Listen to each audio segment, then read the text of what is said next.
keeping on the same subject, going to Chad, what would you suggest for people out there who are trying to scale their business, as it's a cash flow business, trying to get it back in quick enough in order to lay it out again, because you've got to deal with the timelines? Where are the best places, apart from your own pocket, to get cheap cash? One of the best ways that I've seen is Kickstarter.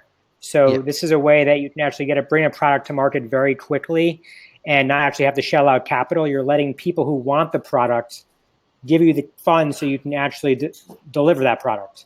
So it's a way to actually even validate your product as well before you even bring it to market. And it's quick, easy, it's efficient, and it's free money. You don't even have to pay interest on it. I've actually done, I have an example of Kickstarter. I've done a campaign on Kickstarter that failed. I don't recommend Kickstarter to a lot of people unless you have a very strong social presence and you're very strong. Otherwise, your chances is, or you're willing to put a lot of money into it. Because I did a product on Kickstarter. I tried it on Indiegogo first. I couldn't raise the money. I couldn't even raise like $5,000 there. And then I took it a few months later to Kickstarter and was trying to raise 30 some odd grand. I only got about halfway there, and I even hired one of the biggest agencies out there that helps you. And they take a cut of it. You know, they do all your Facebook ads and take a cut of it. They couldn't get it going. That product, however, on Amazon, I sold 9,000 of them last year at $80 a piece. So Kickstarter can be good for some products, but I don't really recommend it at all for anybody unless you have a lot of money to spend to get the word out, or you have a very, very strong social presence that you can leverage. And Brian, so let me interject with that for a second. I think it's important. Firstly, there's no silver bullet to Kickstarter. You have to put in work. And so I don't know what kind of work you put into it, but there's a mass way to get this to market without having to spend a lot of money, but it takes time. And the way to do that is you get in with the you get in with the Kickstarter's editorial team, for example. You reach out to magazine publications. So that's really the difference between winning on Kickstarter and losing. So I'm telling you right now that I have a lot of people in my network that have actually won on Kickstarter, and so it's just different approaches. It could be product related. It could be product related. I mean, mine was a pretty niche product, but I agree with you, and we did put in a lot of work, and it does the social networking, the PR reach is very, very important. You can't just put it up there and expect the world to come to your door. You do have to work it pretty hard. Exactly. And for certain products, it can be a great thing. But I'm just saying I just wanted to show that example is that it doesn't always mean because it doesn't work there that the product is not valid and that you can't still sell it. Yeah, I mean, the thing is, we've got 3 7-figure sellers here, if not more. And you're all going to have different approaches, which is fantastic for the audience. I mean, Brian, what's your take on it? Getting cheap cash. Yeah, I think Kickstarter is actually a fantastic platform. So, Kevin, to your point, I think it is very much product related. Just recently, I keep my eye on Kickstarter a lot, mostly because I'm a nerd and I enjoy that stuff. But also, it's we've got a lot of like travel bags coming out, so it's very on trend, And I agree that if you can find the right influencers out there, you can have a very, very, very successful Kickstarter campaign. We've done it in a number of different verticals, and it's been successful for us. So we've raised a lot of money, and the nice thing is, we take that away from Amazon. Now I understand this is a talk about Amazon directly, but we take a lot of that traffic into an email list, and we build on that as well. So I agree, raising money through Kickstarter, Indiegogo, they can be good, but I think they're very product related. Yeah, no, it sounds product and efforts, like Chad was saying, Okay. Yeah, I agree. Yeah. Okay. So while we're talking about, there are a lot of other places to raise money too. I mean, that's a good place to start, and it's probably one of the cheapest if you can make it work there. But there's companies that have popped up like Upfunded that specialize in Amazon sellers. If you have a track record on Amazon, and that will fund you at about a 10% rate.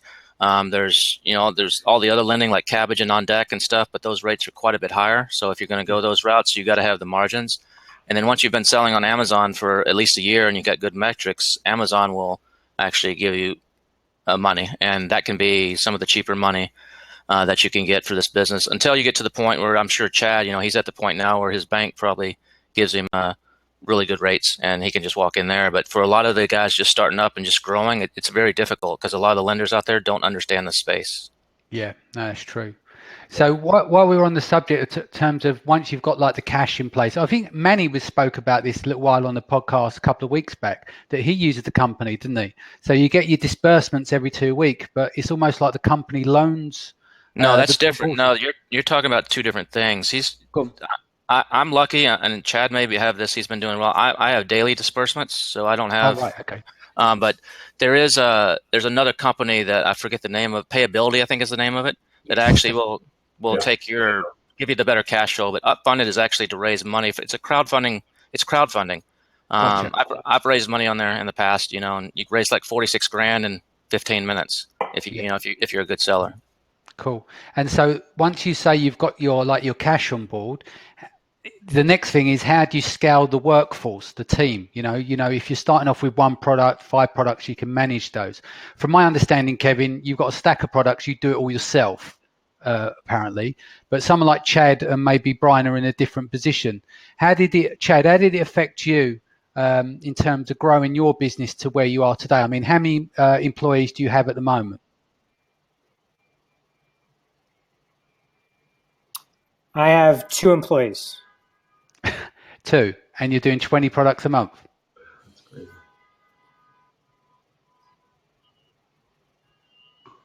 Yeah, so I have 2 employees. Yeah. It's awesome. Dude. I can still hear you, Chad. You've got 2 employees. Brian, while we're waiting on Chad? I don't know. Chad's got 2 employees and he's launching 20 products a month. I mean, is it 20 products? That's incredible. Yeah. God bless him. I don't know how he's doing that. I've got, so I have multiple businesses, and I actually have 9 businesses, and Amazon being one of them. Yeah. The nice part about that is my team really has a lot of overlap into each one of the businesses. Mm-hmm. So, in total, I've got quite a few people working for me specifically to Amazon. I have just 1 employee on Amazon. So she handles the day-to-day, the customer service, product research. I believe Chad said, it's, we did the same thing. I developed my own inspection and sourcing company in China. Yeah. We actually haven't released that to the public or any of my communities for them to use. I'm kind of keeping it to myself at this point because I think the most profitable way to grow is by having extremely good products. I harp on this a lot, but the quality of the product makes a big difference. And of course, like I told you my horror story in the beginning, I am not going to go through that again. So yeah, that's an important part. So if you include the people out in China, we're a total of 3 for Amazon. Wow, that's good. And obviously you're doing 7 figures. I mean, how many SKUs you running now, Brian? We're north of 40. 40. Wow, that's good. And Kevin, from my understanding, you do all of it yourself, do you? We've lost your sound, Kevin. Yeah, I'm a one-man show right now. Yeah.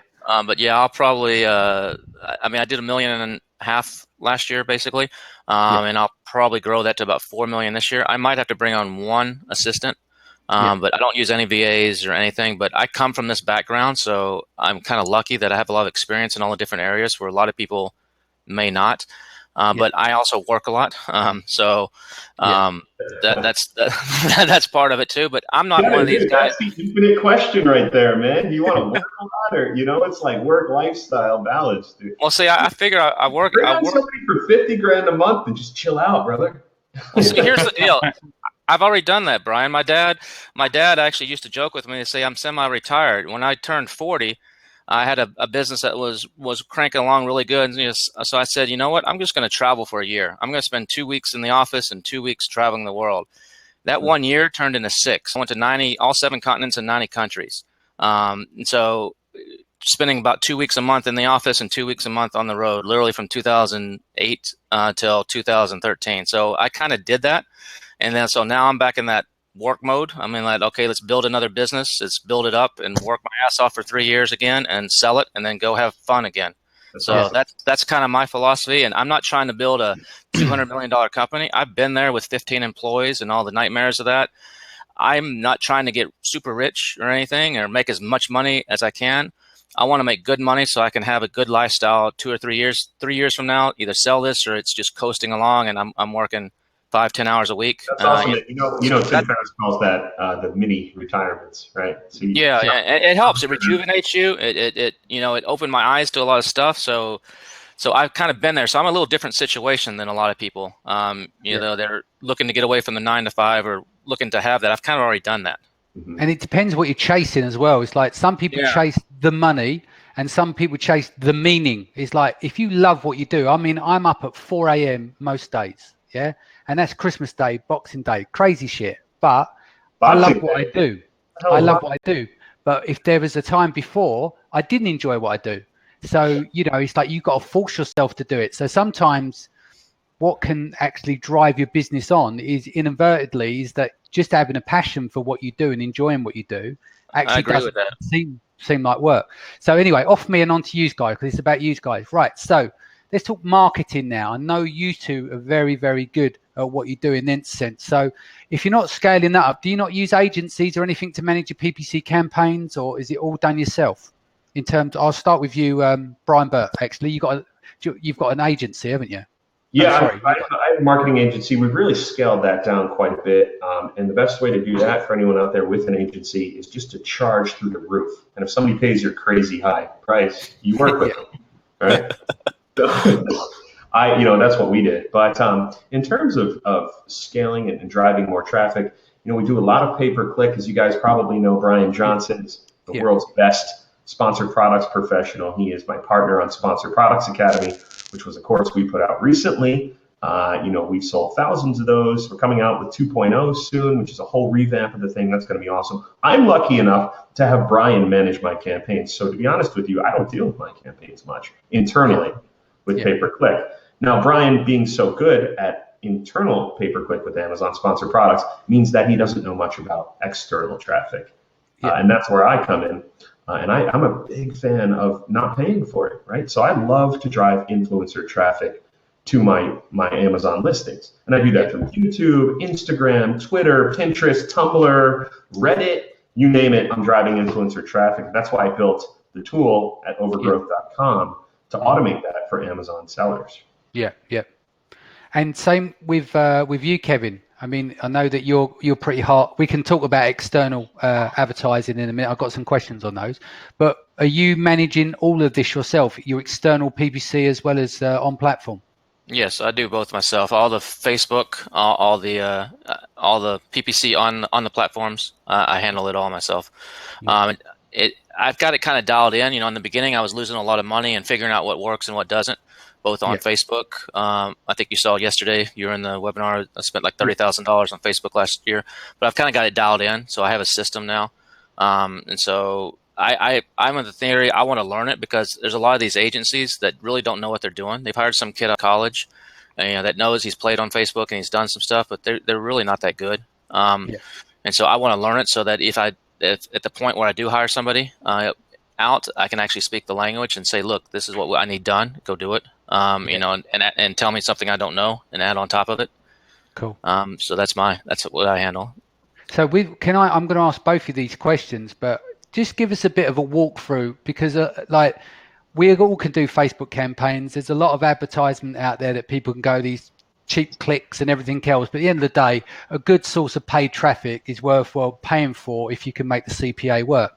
So from your point of view, can you walk me through a campaign setup, type of ads, targeting, split testing, bidding, etc.? Is there you don't have to explain it in granular detail, but give us 3 key points of when you're setting up a Facebook campaign, this is what kind of rocks for you. Well, the main things a lot of people try Facebook. I think Facebook, in my opinion, like what Brian's doing, I'm not Instagram, sorry, influencer marketing, like Brian's doing, is very powerful. I do some of that as well, and you got to be careful in that. There's good influencers and there's bad influencers, and a lot of them, it's not who has the most subscribers or who charges the most or it's who has the most engagement. And Brian can talk a lot more on this than me, I'm sure. But as far as Facebook goes, I think that's the most powerful platform in the world right now for advertising. I've been in the direct marketing space where I used to rent mailing lists, and send out catalogs and the whole 9 yards where you're finding trying to get the list of your competitors and stuff. So I come from that background. I've never seen anything as powerful as Facebook. It's zeroing in on a target that has that reach. A lot of people try it and they say, oh, it's too expensive or it didn't work. it means you're doing it wrong. Yeah. And But a lot of people they just don't understand.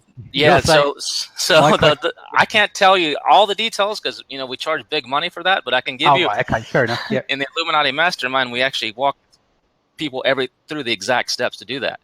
Yeah.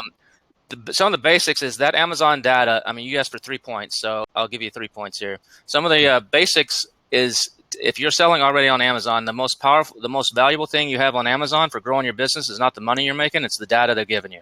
Yeah. So you need to download that data using programs like I don't know if Overgrowth does it or not, but Hello Profit or Selix or some of the other tools that are out there managed by Stats. Download that data and import it into Facebook. Create a custom audience using that data, and then use lookalike audiences. And that's not enough, though. Then you need to take it down further when you're running your ads and target them even better using magazines. For likes. If you're selling dog products, you need to actually layer on top of that lookalikes. People who subscribe to whatever dog magazine is similar to your product, or whatever it may be, and then layer on Amazon.com, and then layer on a few other things, and you'll narrow that $2 million lookalike down to, I don't know, 20,000, 50,000, maybe 100,000 people, depends on what you're doing. That's a very highly relevant target. And then don't run still ads, run carousel ads, or run video ads.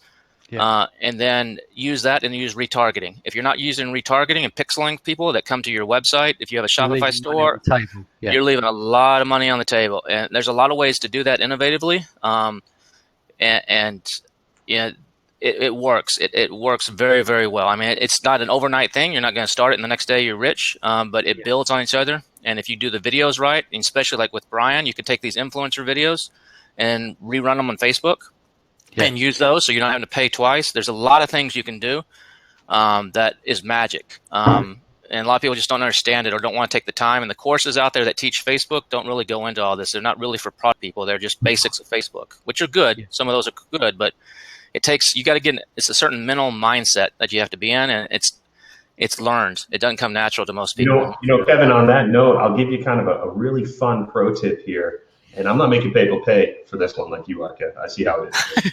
I know you too. I'm just kidding. So, this is building on what you said, but when you do get a really kick-ass I'm sorry, I don't know if I can curse here. No, go on. We're in England. Say what you fucking When you get a really great influencer, YouTube review, or if they're on their blog, or if it's Instagram, whatever, if you're eligible for enhanced brand content, this may get into the gray area on the TOS. I'm not sure, Kevin, you probably know more about that than I do, but I love to throw those screenshots with a quote inside of the enhanced brand content. I haven't gotten slapped for it yet. It is new. I don't know if I will here in the future, but we've seen conversion rates skyrocket from just doing that in the enhanced brand content. Well, I'll take that a step further. I guess you weren't on the webinar we did for the Illuminati Mastermind yesterday, but Danny was. So he knows the trick that we use. I can get the videos without enhanced brand content. We taught how to do it, get it on your listing, and actually take one of these influencers that's created a good video, like what you're doing, and actually get it directly on your listing and directly on the mobile phone right above the description, and have it play on the first spot. We taught how to do that yesterday. Well, I'm going to be waiting for the replay. There's no replay. Brian, I'll send it to you. I recorded it so I can sell it. Yeah, it's up for sale. I'm going to put it on Gumroad later. No, I'm joking. Okay, so let's just staying on Facebook. Have you been using lead ads at all? Have you found that any different from, say, using long landing pages? Sometimes it crucifies the conversions. Have you switched over and used lead ads? I haven't. I have not. No. I do that for my other businesses where we actually do lead generation, and that's very, very effective. I haven't tried it for e-commerce yet, but I can tell you we are testing messenger ads, and those. I have used it. I'm sorry to cut you. I'm sorry to override. I have used it, lead ads. I think it's what you're talking about. Facebook recently integrated a new thing where you never have to even leave Facebook to give you. It's just a little pop-up. Is that what you're talking about? That says if you want to sign up for my list, you just pop it up and you hit a button. Facebook automatically puts their email address and their name into a CSV file that you download, or it automatically ties into your Aweber account and puts it over there. I've done that to develop a VIP club, which was pretty effective. for launching new products and stuff. It was a great way to do that. But that's the only thing I've used it for. And what about with campaigns? Because on Facebook, unlike say Google, with Facebook, obviously it's contextual targeting. Are you finding that you get fatigued your campaigns? It's like you can't just run them. I've got businesses where in the construction area where I can run my AdWords and it's not a problem. It's just the new traffic will come in over a period of time. It's a different model because it's a service-based business. But obviously on Amazon, when you're on Facebook, you're targeting a set audience. You've got to deal with frequency and that. How do you deal with campaigns that flame out and revitalize them?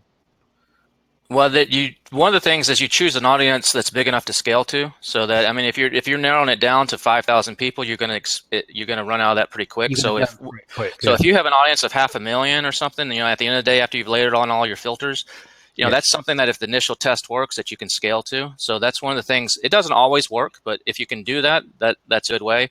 You are right on Facebook.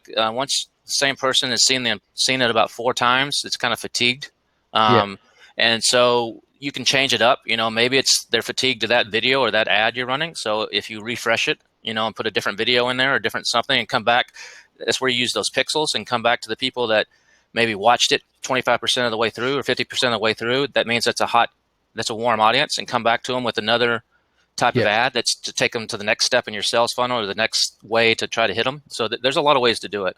Hey, Kevin, have you tested the cinemagraphs? I've seen them. I've not tested them yet. I've seen them, but I haven't used them. They're awesome. They're amazing. So if you have a product out there and you're watching this now, if you have a product out there and it has moving parts, or even if it doesn't have moving parts, right? Cinemagraphs are super attractive, and you can get the 1-to-1 ratio, so you take up more of the newsfeed on the wall, and they're having a huge response now. You've got Fixel, you've got a couple of Cinemagraph Pro, you've got a couple of different creators out there. If you're good with Photoshop, you can do it in Photoshop. But these cinemagraphs have been fantastic for us. They're outperforming everything else. I've tried 360 video, but actual product video where it's like on a turntable and turning, and those didn't work too well for me on Facebook. They work good on a product page where someone wants to see it or whatever, but they didn't really work really well on Facebook. But I'll have to check out the cinemagraphs. I think. And what about in terms of bidding? What are you going for? You allowing Facebook to optimize? You managing bids? What's your I allow Facebook. I allow Facebook to do it. I don't use the business manager. I use Ad Expresso to manage it because it's much easier that way. And if you're doing, a decent volume, it's just a lot easier. So especially for split testing. So for all the split testing is easier. Yeah, with the ratio, what's your budget to ratio to your split test? Because obviously you can go up to 250 ads. Do you have a ratio for that? It's better to start low. The most important thing to split test is the audience. Once you've nailed in the audience, I wouldn't go. Some people go in there and they split test the audience at the beginning. They split test mobile versus desktop. They split test. They put it, it goes into 64, 128, whatever tests, and that's way, way, way, way, way too many. It's better to split test audiences initially, find out which audience is the best, and then start split testing creative to them. And narrow it down. I wouldn't go more than. The lower the better, but 8 to 16 maybe. It depends on how many audiences you're testing at the same time. But just don't test too many things at once. Yeah. And what's your take, Brian? I've seen some of your ads, Brian, for overgrowth, and some people might say don't use the right-hand column ads, and I've seen some of your ads there. So there's a reason behind that. Yeah, we really haven't gone hard on overgrowth yet. We've had some really interesting developments. We took on some pretty big partners recently. So we haven't gone hard on them, but we're testing. So with anything, you want to start small with Facebook ads, right? So start with a small budget. So go out there and start testing and see what works. One of the strategies that we use a lot is, I sell for Amazon and also for overgrowth. I sell, of course, off of Amazon, and we build a buyer list through our Shopify stores. And when you build a lookalike audience off of that buyer list, that you've got the built-in audience, and from there you don't have to worry about split testing your audience. Typically that performs at least twice as well as anything else, and then we just start testing copy, images, offers, things of that nature. Cool. And so what while we're on the subject, which is key to obviously, so people understand that the cheapest way you're going to buy audience on Facebook is obviously have your own lists, whether that's your customer list. Obviously, you're not meant to do it with your Amazon list, and they've now blocked the phone number. I've not tested this myself, but is there still enough data in Amazon for people to extract and upload and create a custom audience from? Or obviously it's going to very much fatigue. Taking the phone number away was a big hurt. Yeah. But there's tools out there that you can use to find to pin that and append the email. And it's do an email append. Yeah, we're considering growing that, building that into Overgrowth as well. Where you do that's good. Append, and then it goes out into different like data.com and lots of other areas where you can find it. And you can still upload they give you the name and the address and zip code and stuff of the customer and Amazon data now, and you can still, without doing appends, take that. You have to parse it. And if you have a little bit of data ability to parse it, and then you can actually upload that, and you can still create an audience. You're not going to get as big of a hit rate by having if you had the email address and the phone number, but it's a start. But you do need to do a little bit of work to massage that. Cool. We've got Chad back in the room. Let's get him in on the conversation. Chad, you're big on lists, I imagine. Do you do a lot of Facebook advertising campaign? You're creating custom audiences, etc.? So we're not just on Amazon; we're everywhere. So if you go to our site, either Crucial Vacuum or thinkcrucial.com, you'll see a pop-up where you get a discount for getting their email address in exchange for it. I've seen some very creative things that we're actually implementing that don't violate Amazon's TOS, which an email, by the way. You're welcome. Yeah. So for example, these appends that you're doing are actually in violation of TOS, right? So for us, we like to keep our nose clean. So one way that I've seen, there's a great company out there. If you go on Amazon.com and look up Alpha Grillers, I have no relationship with them. They sell a barbecue thermometer. Yeah. And the way that they ship you this product looks like a freaking iPhone. Okay. And when you unbox that product, they have a discount club, and they ask you to join the discount club. Right. Now, for them, they only sell on Amazon, so you can remarket to Amazon people as long as you bring them back to Amazon. Yeah. For us, for myself, for example, that's a brand, right? A true brand. We want to actually own that customer at the end of the day. The only way within Amazon's TOS where you can own the customer is to actually have them sign up for a warranty. Yeah. And once you collect their email address for a warranty, then you can remarket, right? But then you've collected that information. And that is the key to win. Yeah.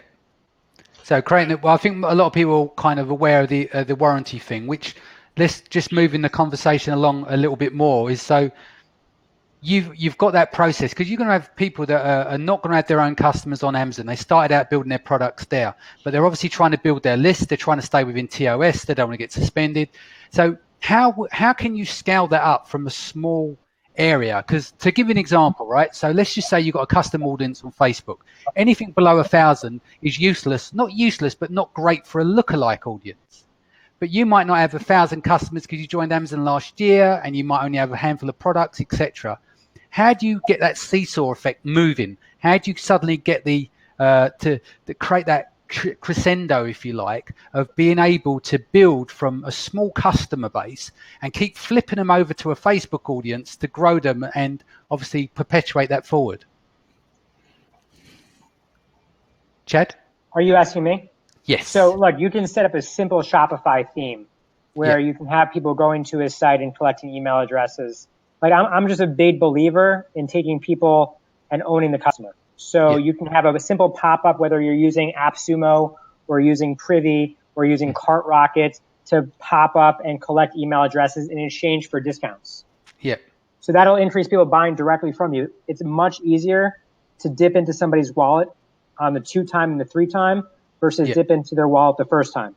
Well, you've already got the customer, haven't you? Once you've acquired them, it's easier to sell to again than to spend on new ones. So yeah, but technically they're not your customer if they're buying on Amazon. Of course, yeah. Right? And so the only way to win that is through setting up your own site off channel. And now that problem that used to be a problem is now super simple with Shopify or with any other, out of the box SaaS shopping cart.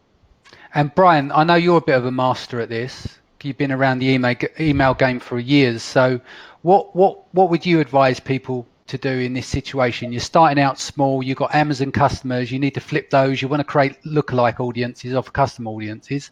Where do you start?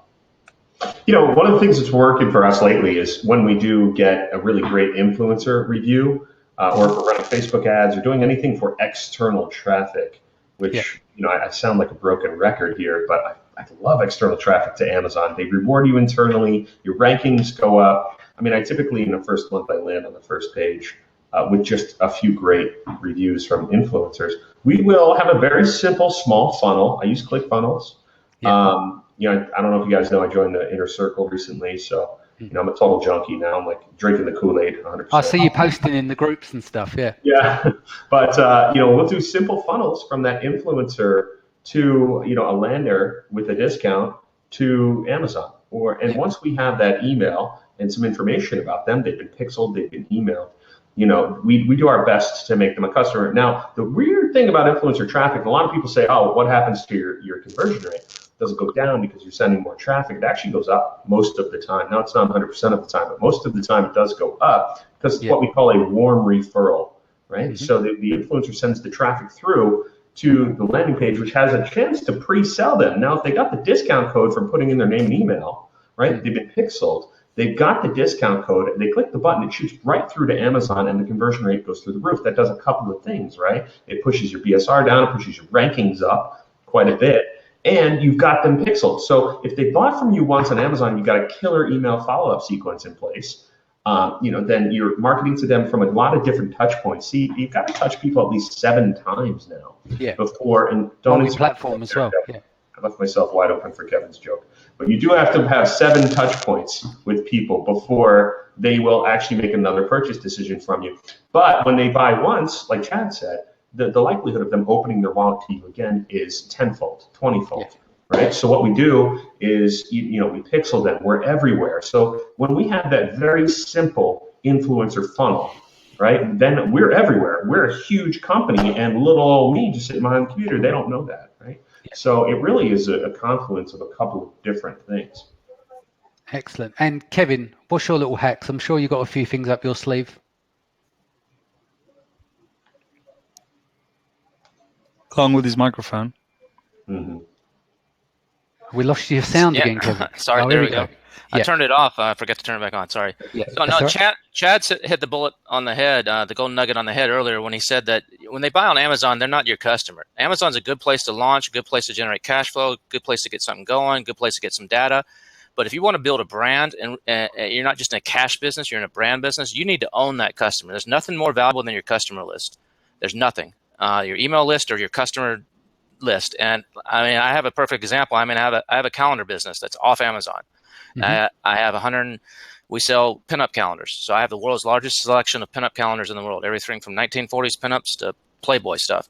That I own the list. I have a list of about 5,000 guys who are regular buyers from me that I've built over the years. I don't have to do any Facebook ads. I don't have to do any Amazon. I don't have to do anything. Every year in October, I still send out a mail order flyer, and I have a website.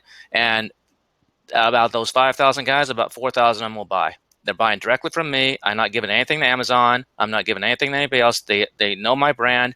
They could go online and buy it for cheaper from Amazon in some cases, but they don't. They buy it from me because I've built that brand and that loyalty, and they're my customer because they bought from me. And that's crucial. If you want to really grow your business, you need to own the customer. And if you don't own the customer, you don't really have a business. Yeah, no, definitely. You have a cash flow machine, not a business. So if we were to summarize this section here, is that we're saying you've got your products you're selling on Amazon, you drive them to the warranty, which is going to be your insert card or wherever you play it with your Amazon product. You'll send them to your Shopify site or your landing page or your offer page or your website. From there, you're catching the information. From there, you've got a pixel, like you've got Facebook pixel, maybe running display network, running retargeting ads as well. So you've got You can take that warranty thing. I'm sorry to interrupt you. A little bit further. On my warranty pages, when I say sign up for your warranty, I ask them a couple questions. It depends on the product. If it's a dog product, I might say, what's your dog's birthday?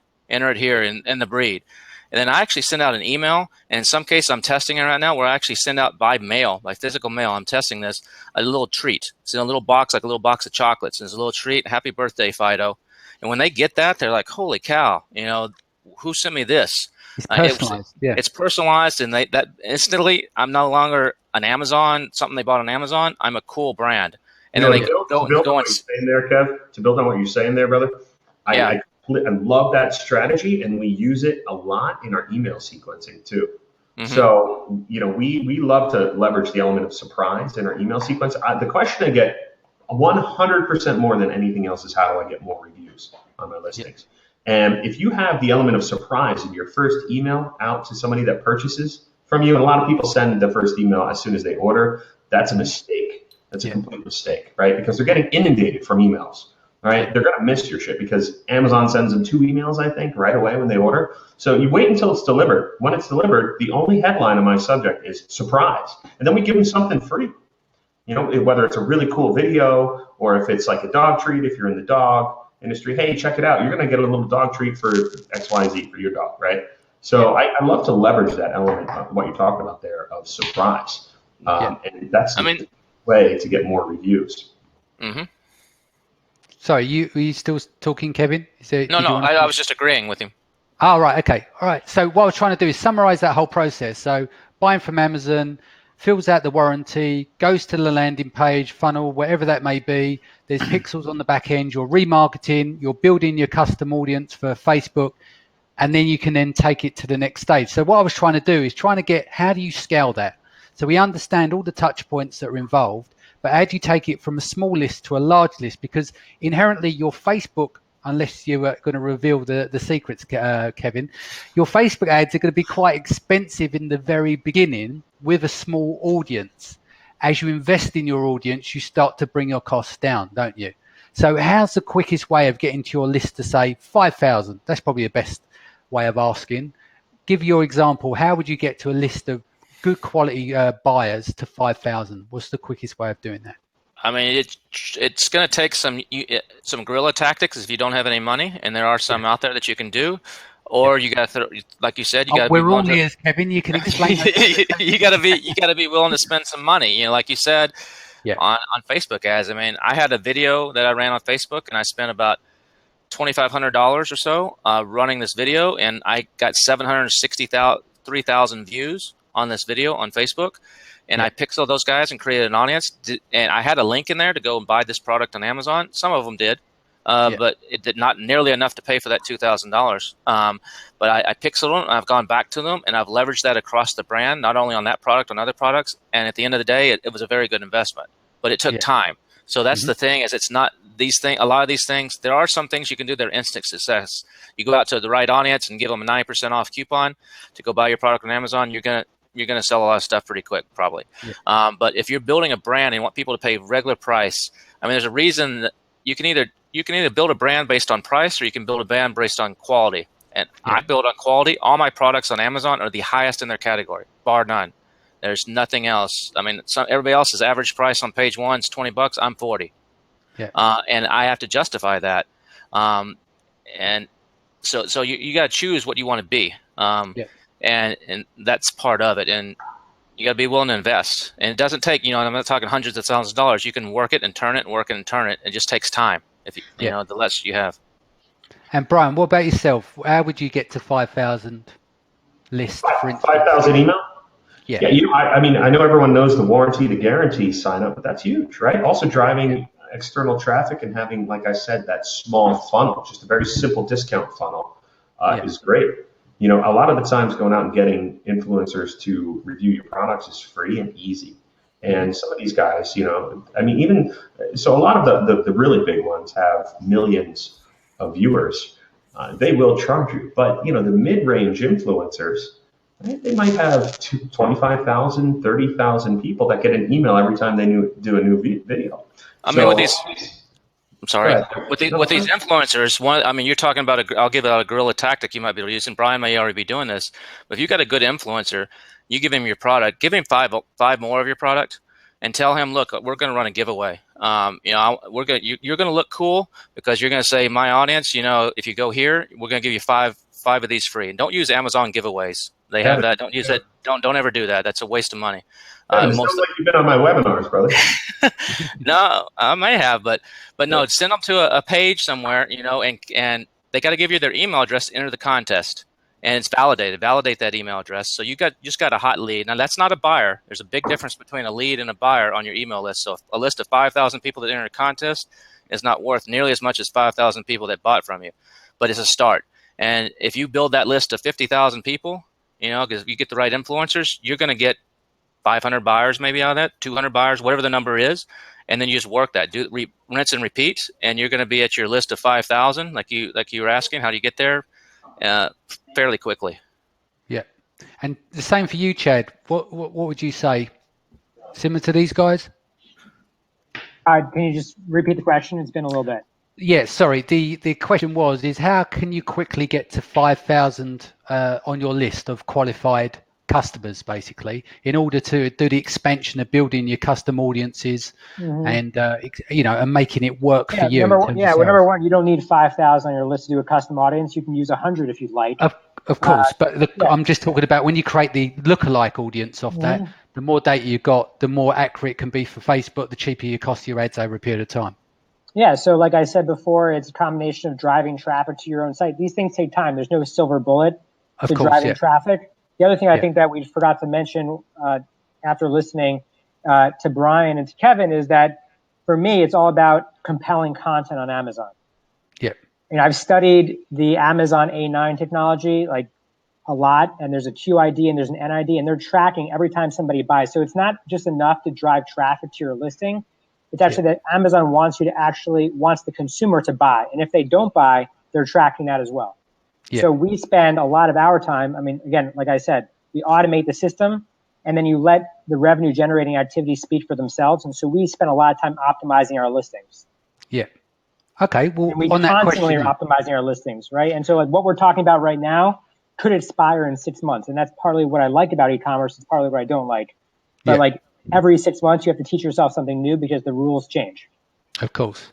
So on that note there, in terms of optimization, what is one trick or one tactic that you use that everyone else thinks is crazy, like you're going against the grain? There's a lot of interesting things that we do, but there's no look. I'm an open source when it comes to talking about this kind of stuff, so I have nothing to hide. Yeah. There's really actually nothing crazy about what we do. We made sure that our titles are keyword dense, right? Not keyword stuffed. We made sure that our featured bullet points are legible, but we sort of optimize them 50% for Amazon, 50% for the buyer.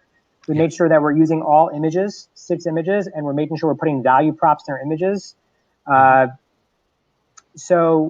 then of course enhanced content, which is new, but that we're working on that diligently, trying to see what's working, what's not working, and we're tracking our BSRs through the entire process. Yeah. And Kevin, same question to you. What's a trick that you use in terms of optimization where no one else uses it because they're like it's in the opposite direction of sound information? I don't know that it's a trick necessarily, but I spend a lot on my images. Most people, because like I said earlier, I'm charging a premium, so I've got to justify that. So my images, I just did a photo shoot 2 weeks ago with some of my products. I spent $9,000 on the shoot. Yeah. I wasn't shooting the products; it's shooting lifestyle stuff. Mm-hmm. So I got a good deal because the guy that shot it for me is a partner in my calendar business, so he's not charging me the full rate. So if I went on to hire that, it'd be a lot more. But out of that, I got images for 13 different SKUs, lifestyle stuff that's really high quality. We're hiring models, we're doing it right, and that makes a big difference on your listing because it's crucial and it's a differentiating factor when someone, especially now with the new enhanced. Like Chad said, I'm about to start testing that, and that's part of what these images are for. Yeah. But it's crucial they don't know me when they go to. Most people that when they go to Amazon, they don't know you from Adam. Chad's built a brand; they probably know him, but they don't know me. I've been on there a year and a half with these brands. They don't know who the heck my brands are. So why should they trust me over somebody else, and why should they pay double? And one of the reasons they do is because of the imagery. They trust it. It looks like it's professional. It looks like it's real. It looks like it's right up their alley. It's not someone that shot something on their phone or had some guy do it down the street that has a camera, and paid someone $50. So I think that's one of the most crucial things you can do on Amazon is spend money that people overlook. They just don't understand the value of really good imagery. Hey, real quick, do you outsource that imagery or do you do it in-house? In-house. Okay. I mean, that's my partner in my calendar business is one of the top fashion photographers in the world. So I'm lucky there. I have an advantage, competitive advantage that other people don't have. So I don't have to, pay the big rates. I get a $5,000 a day photographer for $1,000, and stuff like that. And that does a lot of the work and I've worked with for years. So it makes it a lot easier. So, but I think it's crucial. On Amazon, it's a very big way to differentiate yourself. And I use that imagery in the packaging too. So when I'm putting my listing on Amazon, it's not here's my widget. It's my widget in a really cool looking box that adds a lot of value. A lot of people overlook that on Amazon. That packaging, I mean, Chad hit it earlier about this grill, guys, that when you get the box of this grill thermometer, it looks like it's in an iPad or something, a box. It's a $20, $30, I don't know how much it is, but it's a cheaper item. It's not a $700 iPad. But that perception, people eat with their eyes first. And so if you're not paying attention to that, you're missing out on a lot of opportunity. And I think a lot of Amazon sellers, they're content that, like, why do I need to spend money on images? I'm selling 30 units a day. Screw that. I'm not going to go spend $5,000 on images. But what if you could sell 50 a day because you had good images? They don't think about that. They don't think of it. It's foreign to them. It's too expensive. They're always looking for the cheapest way. How can I do this cheap? Who has the free software? Who has the free this? Who go to Fiverr? Go to this. And if you're trying to build a real brand and a real business and sell this for real money, good luck. There's a few good stories out there that people that got the right lottery ticket, but you just have a cash machine that's going to die. You don't have a brand like Chad has. Yeah. Brian, same for you. Same question regarding optimization. One thing that you do, which is complete opposite to what people think is right. Yeah, well, optimization, just internally, are you asking for Amazon? Yeah, just internally for now, on page, yeah. Well, optimization, you got to know your goal, right? What's your goal of optimizing? You want to make more sales. So one of the best ways to make sales is to rank higher, period. You got to drive more traffic internally. I mean, I talk a lot about external traffic, but internal traffic converts really well as well. So one of the crazy things I do is when I launch a new product, all I'll do, you've got to know the URL. So there's keywords. If you've ever noticed the keywords in the URL that Amazon just randomly selects for you, right? Those have a huge part of where you rank both internally with Amazon and on Google too. So a lot of people don't think about that. So what we do is when we first launch a product, we pick our top 5 keywords. We think with the highest value, with the highest likelihood to convert, and that's our title. That's our title until Amazon picks up those words, those keywords, and puts it in the URL. A lot of people don't do that. A lot of people come out of the gate and just stuff keywords all over the place. We don't want to do that. We want Amazon to select the only keywords that we give them. So, in the first couple of days, our listing, or I should say days, maybe a week, 2 weeks at most, our listing is very sparse. And then once we've got that URL keyword stuff, that's when we start filling out and optimizing completely and start driving the traffic that way. People were talking about canonical URLs. I think Kevin may have mentioned this in the past with the situation of inserting keywords, then a hyphen in your listing, which will then trigger it so that your keywords will appear in the URL structure. Yeah, you can control it now. I mean, the guys over at Viral Launch did a lot of testing and discovered this. That if you want to control the canonical, which is important, like Brian said, especially for outside SEO, for listing on Google and stuff, it's I'm not sure how much it makes a difference on Amazon. I believe it does, but it's tough to get the hard data on that. But yeah, if you want to control the canonical, the first 5 words need to be what you want, and then put a dash or a colon, and then everything else after that. And Amazon's software will then take those first 5 words. If you only put 4 words, they're going to randomize the 5th one. Or if you don't put any dash or anything like that, they're just going to randomly pick some stuff. So if you're targeting like on Google, so when it shows up in search on Google and you want certain words to be in that canonical, then do 5 dash or colon and then the rest of your title.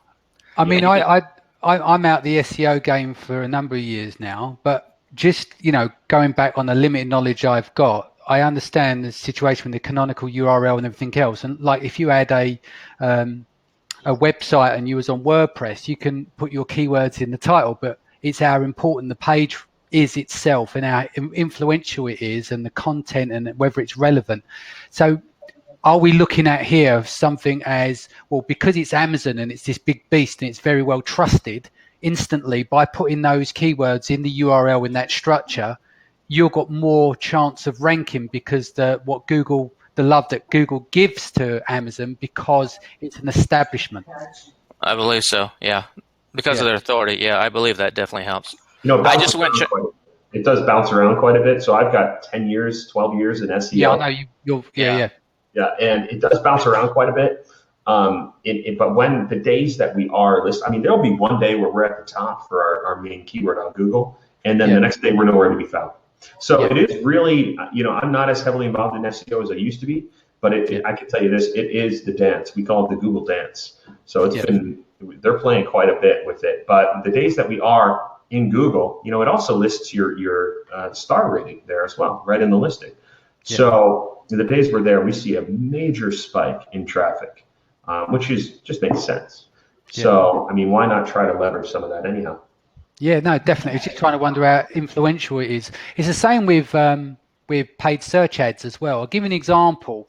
Before FBA was trendy, years and years ago, a friend of mine, an SEO guy, used to sell on Amazon in the UK. And basically he was selling static noise. So it was just like a noise waveform on a CD. And he's putting it towards for people with some like for unbalance in hearing, right? So you press it out on the CD.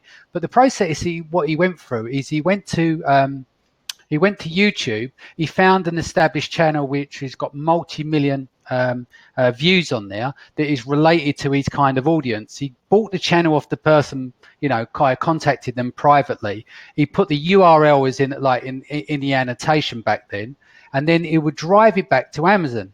Now, he had the bestseller on Amazon, and the way he structured the whole thing, he was sending external traffic, but he was also getting to appear in the Google ad as well. So when it come up on the page, he organically ranked. He was the Google ad, and he was also the #1 seller.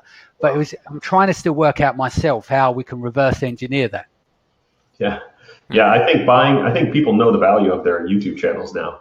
Yeah. So buying something with 1 million viewers, I mean, that's like $2 a viewer, man.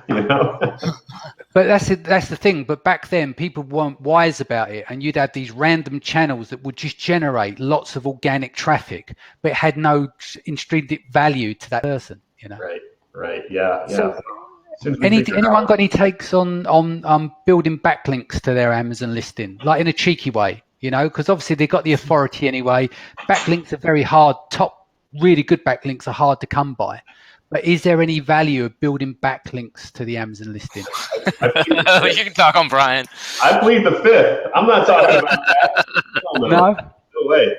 I'll tell you this. Let's talk white hat, okay? I'm not going to we can talk. Oh, I meant white hat, of course. You guys know I own Domain Reanimator. I mean, we can talk all day about SEO. But if you want to do some real white hat linking to your Amazon listing, it will rank better. You will have a higher likelihood of popping up when somebody searches your main keyword on Google. One of the best ways to do it is the link from other Google properties like YouTube, right? So if you go out and you get that influencer review from a great YouTuber, I mean, it helps all the way around, right? Because they're going to provide a link back to your Amazon listing, and they're going to drive traffic. And Google can track everything. They can track all of that traffic coming from YouTube to Google to Amazon. Right, so they love that. The one thing I always say about Google is they're very nepotistic.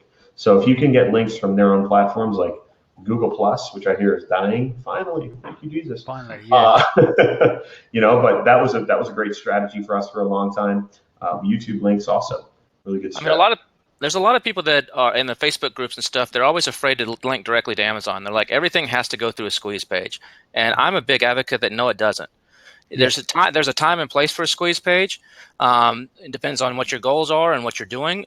But if you're linking like what Brian just said from some of these big authority sites straight to Amazon, that actually gives you ranking juice. I've actually tested this on a product where I was actually doing similar to what he said. I was sending some traffic from Facebook, from YouTube, and from a couple other authority type of sites, that have a good high authority rating when you do Trustpilot or one of those guys.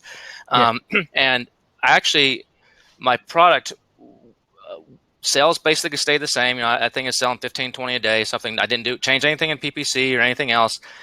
When I quit running those ads, I instantly dropped 3 spots.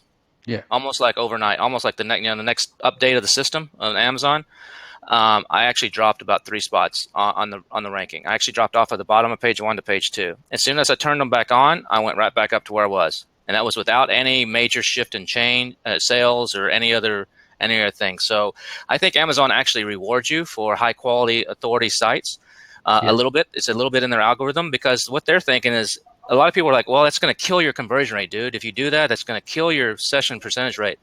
And I'm of the opinion that session percentage rate is not nearly as important as what people think. What's important is keyword conversion rate on Amazon more than overall. People look at their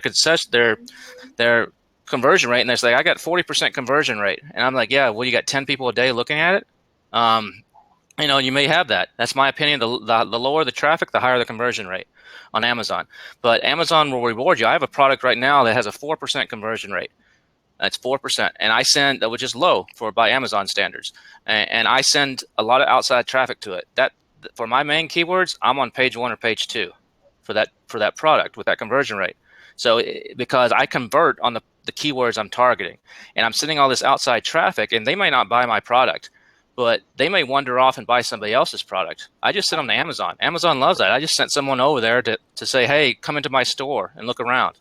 Yeah. So they reward you for that. That's good. And in terms of other platforms, just to throw a few out there before we move to questions to the audience, display network, Pinterest ads, YouTube paid ads. I mean, I know we talked about influence traffic. Any good results there? Because obviously everyone's going to go straight to Facebook. It's on trend. Everyone talks about it. But what about Reddit? What about display network? Google's display network, obviously, and Pinterest ads. Is anyone experimenting with those? Oh, yeah. I have. Quite a bit. Go on, Brian. Go on, yeah. So. Yeah, Reddit. I'm a Redditor, so obviously I know how nasty Reddit can be. Yeah.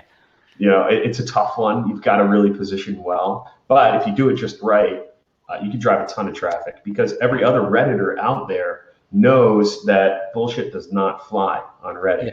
Sales pitches get called out like that, you will be incinerated in a hot second.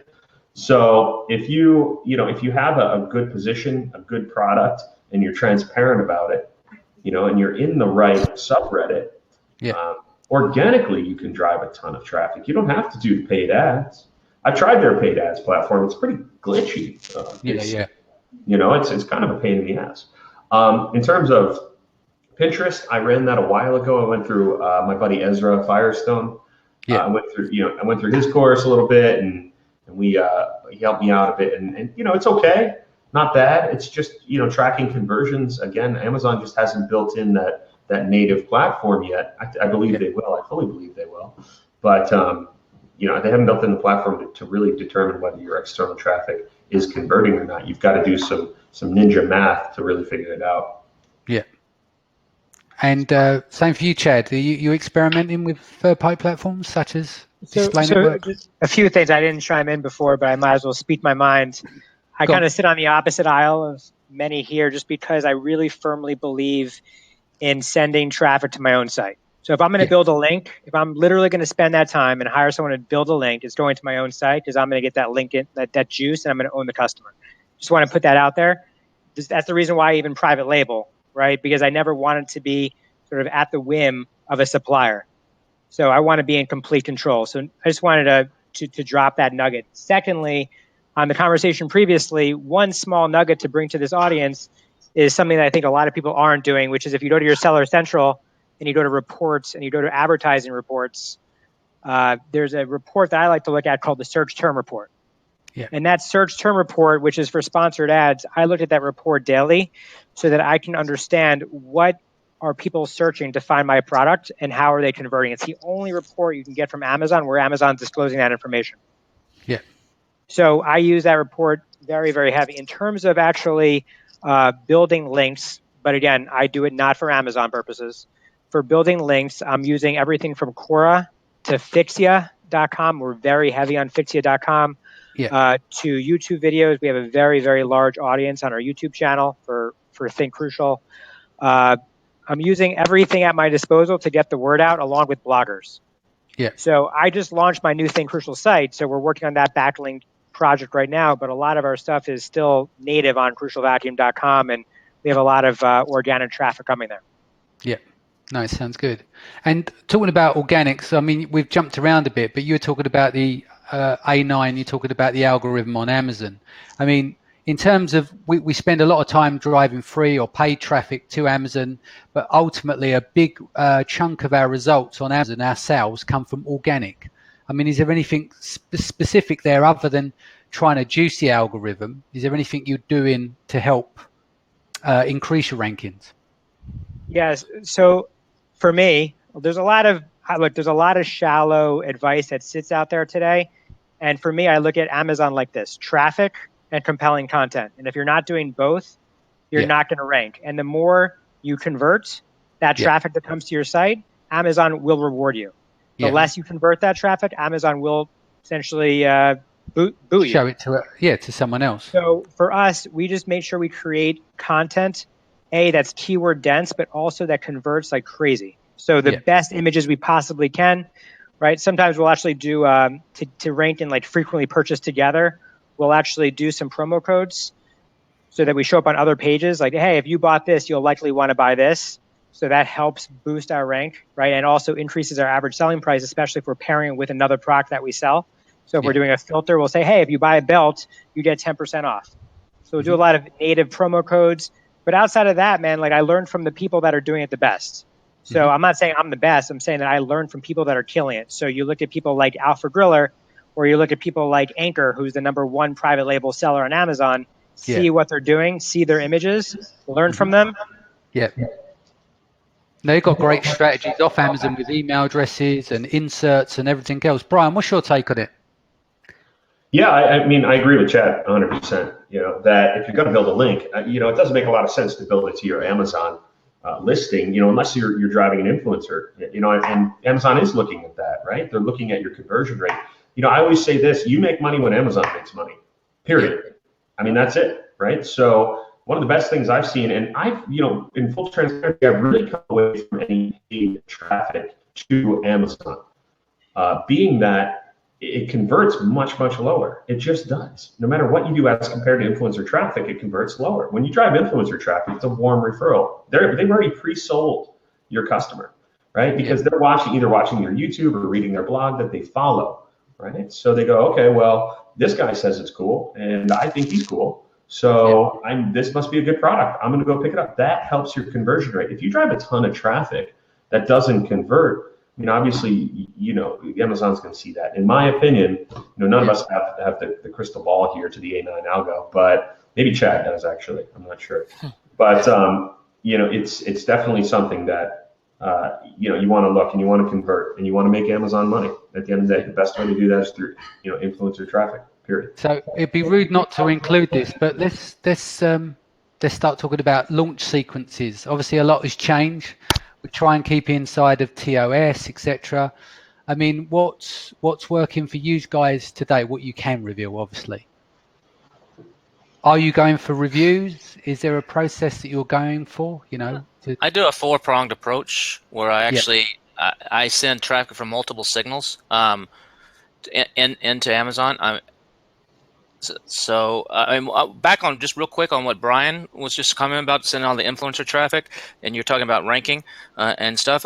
That actually helps your rank because in the algorithm, the A9 algorithm, the words there in your keyword and your title actually get a rank boost for every sale. Doesn't matter that they came in on that word or not. There's a little juice. So if Brian has his title optimized for the keywords he's targeting for the organic traffic on Amazon that he knows converts, like what Chad said, by looking at the advertising reports, search term reports that a lot of people don't look at, they give you the data right there. By optimizing properly, sending a lot of traffic from a good influencer that's getting those sales, you're getting lift on all those keywords on every single one of those sales, even though they didn't come in on that keyword. So it all plays hand in hand. It's not a one-shot thing. You do this with a super URL or do this. So my launch strategy is a 4-part strategy. I can't give you the whole thing, but Just give us what you can. Yeah, go on. But yeah, I use 4 different sources. I send multiple sources. I don't ask for reviews. I have a good follow-up sequence. Yeah. And there's some things you can do, like what Brian was saying earlier, in your follow-up emails. With the surprise and some other tips. In the headline and the subject line and stuff to get it opened and increase a lot of things to just naturally get those reviews. But you can still do discounts. There's nothing wrong with doing a 50% off or 90% off if you need to just start the algorithm. Now, I don't give away 500 units or something. Yeah. I might give away, it depends on the product. Some is 5, some might be 50 or 100, depends on how competitive it is. That's one of the things, just to get it in the hands of some people, start getting it, off of page 27 on Amazon, moved up a little bit so people can organically find it. And then a lot of the frequently bought together, what Chad touched on, there's some strategies there that you can do to benefit heavily from other people that are already selling. Yeah. So, Kevin, you're showing a bit of ankle here. You're showing a little bit of ankle with the strategies around referring. If you like this, then you could get this. Yeah, there's a lot. Elaborate there. Yeah. No, I can't elaborate. And then if you have products, like I have a line of consumables, and they complement each other. And so I can, if I launch a couple at the same time, you can get a lot of juice that way by doing some things that they benefit each other and they grow together. Instead of doing one at a time, they grow together in sequence. So there's some things you can do. We teach that in Illuminati Mastermind, so I'm sorry I can't tell you the details right here. Okay. But that's all right. Brian Burt can tell us. Don't worry. Brian, yeah, Brian will share. Brian will share his. I'll tell you. Fuck yeah, I'll tell. I'm sorry. I mean, yeah. I'll tell you. Yeah. I have a Brian Burt mastermind. No, I'm just kidding. So here's the deal. I dropped the shit out of my price. I dropped my price really, really low. I do a couple of things to launch. I mean, I did a giant 2-part webinar on this. It's on YouTube if anyone wants to check it out. Just Brian Burt's channel. Check it out and subscribe. Yep. Go. Yeah, go out there, check it out. But here's what I do, and I'll make it real simple. You drop your price, right? Here in the past, when you were doing promos and incentives, you were paying people to buy your product, essentially, whether that was through a group or a service or et cetera, et cetera. Now, when you drop your price to being, losing $5 or losing $10 a product, you're actually saving money from the old method, right? As compared to the old method, you're saving cash that way. So people get really freaked out when I tell them to drop their price. Like, dude, just drop your prices. Not an issue. So we go low to start. Not too low. We're not trying to cause a price war or race to the bottom, but we go low, $1, $2, $3 lower than the competitors. That's number one. Number two is when we're having products shipped to Amazon, whether that's from China or India or wherever you're getting a product, the USA, when it's being shipped to the fulfillment centers, I always have about 100 of my units shipped to my offices. I reserve those for the influencers, right? Because like Kevin said, we like to give them one of our products to review and then 5 products to give to their audience or to talk about a contest that we're doing on our social media platforms. Yeah. Right? So we do that as well. And then we launch, we don't hit the go button on Amazon until we try to kind of concurrently, and now this is kind of some magic in here, but we concurrently get all these influencers to drop their review right around the same time, hopefully within the same couple of weeks that we're doing our launch. So we drop the price. We get all the influencers to say, yeah, this is a cool product, and we also hit our lists too that we've aggregated through social media, our Instagrams, et cetera, et cetera. So we'll send off a big email, and rather than sending them to our Shopify store right away, if we need, we'll send them to our Amazon, so that we just get that initial kind of ranking increase, and that has been 100% successful. It's all about making I call it the big splash theory. So that's what I do is I just come out hard and guns blazing. And part of that obviously is doing your PPC, isn't it? You're turning on the tap on your PPC, you're driving that for visibility, and then obviously building it out from there. What are you doing, Chad? I mean, you've got your hands full at 20 products a month. You must have this down to a fine art. We're looking forward to your share. Yeah, we have it pretty down. What exactly would you like me to chime in on? Everything. You just reveal the whole lot. Yeah. No, I'm joking. I have whatever no you problem can. doing anything. So look, for us, like you said, it is an art. we automate everything on the back end, right? I don't do any FBA prep. I don't have any warehouse employees.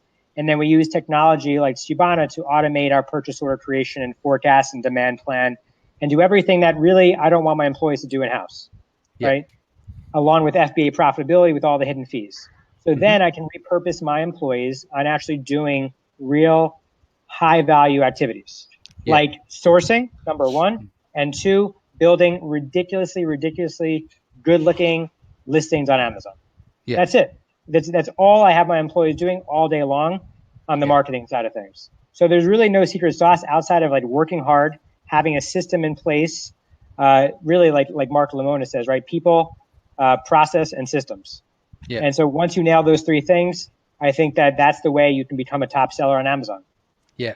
I think what's happening at the moment, and Brian Burt will know more about this as well, having the academy, people are smashing the PPC because they're thinking one-dimensional. So they're ramping up the PPC, and it's become very expensive for everyone. And the problem is you can't polish a turd. So if you've got a shit product, no matter how much PPC you throw at it, it's still a piece of shit. And no one's shit listing. On top of that, a shit listing. Or a shit listing, Some people turn on PPC without optimizing. I'm not saying that guys out there, not everyone's got shit products. I'm just giving an example. If you've got a crap product, no PPC is going to rescue it. But I think we're kind of hit a dominance now of the PPCs getting out of control. So it's requiring coming up with new techniques and offsite methods to help make it, So also, right now we're in a pay-to-play market. So 2017 is very different than 2016 and very different from 2009 when I first started. One is I am so happy that we have the capital to spend and outspend people that were working out of their garage to actually just bring to market and trick Amazon's algorithm. So we will spend to kill competitors, number one. Two, we're using Amazon Marketing Services, AMS. I don't know if a lot of people here are using it, but for us, we love AMS and we'll use it all day long. And a lot of our competitors aren't using it right now. So that gives us a nice edge. But again, we will spend, my ACOS will go through the roof, and it used to be 2%, and now it's in like literally double digits, high double digits. And I will continuously do that to make sure that all my competitors are sitting on inventory and force them to die. So you're not cutthroat. That's good. Good to know that.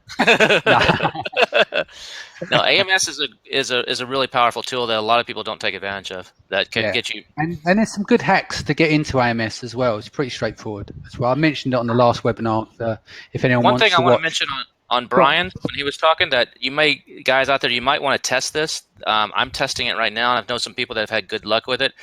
And I've done what Brian did, where I start with a low price and then build it up. But Amazon's starting to put these ceilings on where you can't go above a certain price based on either your past sales or based on other competitors in that space. Like I have a product I sell at $69. If I raise it to $70, I lose the buy box. I'm the only seller.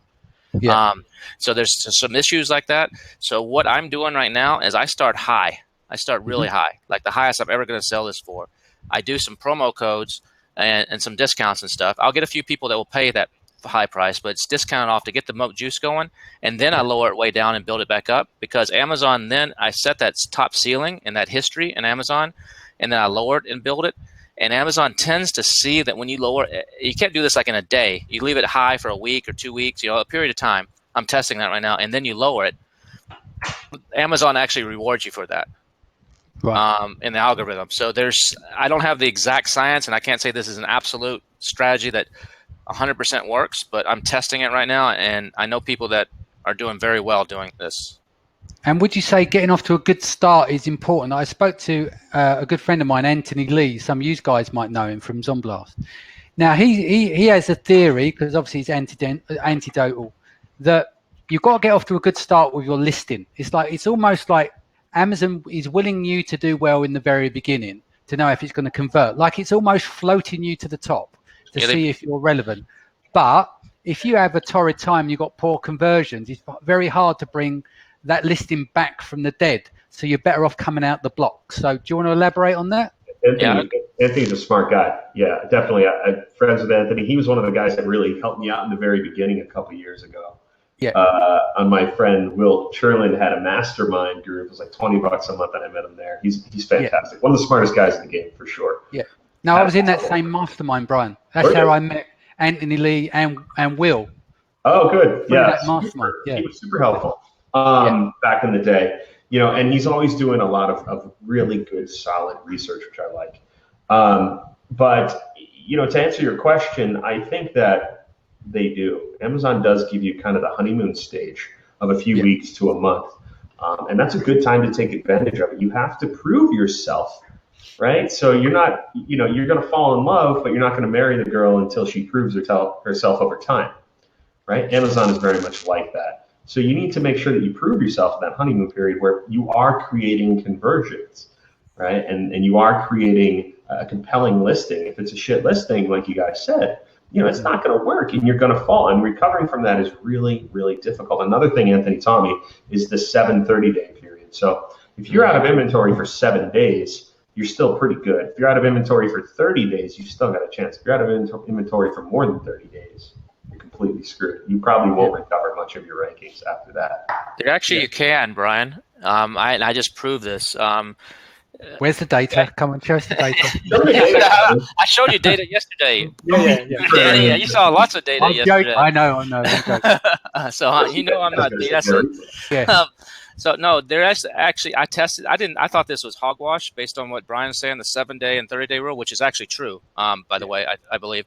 But I thought, what I'm saying, this tip I'm about to tell you, I thought was hogwash, but it actually just worked for me. I ran out of a product in mid-December, and it was selling like wildfire, and I was like, man, I just screwed myself. It's going to be like 30 days before I can get more in. So I actually went and closed the listing. It's scary to do that, but you actually go in and into Seller Central and you actually close the listing, and you hit the little check mark there on your inventory and close the listing, and it says this listing will be closed in 15 minutes. Then you can't edit it, you can't mess with it at all without reactivating. But then once you wait till you get back in stock, and Amazon's actually, they're not shifting it from DC to DC, it's actually in stock and available to buy, then turn it back on. And you come back at a very close to where you were when you closed it. So if you were ranked, BSR 4,000, you're going to come back real close to that, and you gain back up really quick. And I just did it, and it's working. So I was out for 30 days. That obviously leads to the next question. Do you, when you run out of stock, go out on your shield, a high conversion, or do you whack up the price? It sounds like going out on your shield, shutting down your listing, or just switching it off for the moment. What's a 7-day and 30-day average? So if you just raise the price the last couple of days, you may not, unless you're selling gazillions, you're not going to really juice it. I mean, I don't raise the price. I mean, I just let it run out. Whatever the price is, just let it run out. One thing you don't want to do is lower your price or raise your price to slow your sales. That's that's stupid. People, you see that on the Facebook groups and stuff all the time, and I'm like, man, you guys are, I don't know what you're thinking. Yeah, lesson learned the hard way on that one. Yeah, yes, definitely. Okay, I've got a couple of questions here, and then Richard, can you get some questions up from the audience? I'm sure they've got plenty they want to ask. So, I've got a couple here for Kevin. One of which was, you mentioned a couple of weeks ago about a blacklist for Chinese suppliers, where you not threatened them, but you said to them, look, if you're not going to play ball with me and not be above board, then people would need to know about your company. And apparently, there's a site out there. Is there? Could you share the name of that at all? Yeah, it's if you just Google it, blacklist Amazon supplier list. I'm afraid to go out. It's as simple as outside that. this browser, and I may lose. It's not some like weird name, that you got to remember. You can. There's a couple of them. There's one that just look at that and you'll see, and it's got a lot of activity. One of them's kind of old and doesn't have a lot of updates, but one of them is regularly updated. And there was another one here. Ask Kevin King about a giveaway promotion he said he did in November. Kevin is always very straight-laced about sticking to Amazon rules, and he said what he did was Amazon compliant. Yeah, so I had a product. We've got a guy called Stephen in the UK. He's a fanatic, and he studies Amazon. So he's been on me about that one. So sorry, go on. It's a product that had kind of died off and wasn't selling really well at all, and I needed to revive it. So I used Facebook ads and some discount codes over a period of time, and excuse me, my dog, sorry, Kiara, no.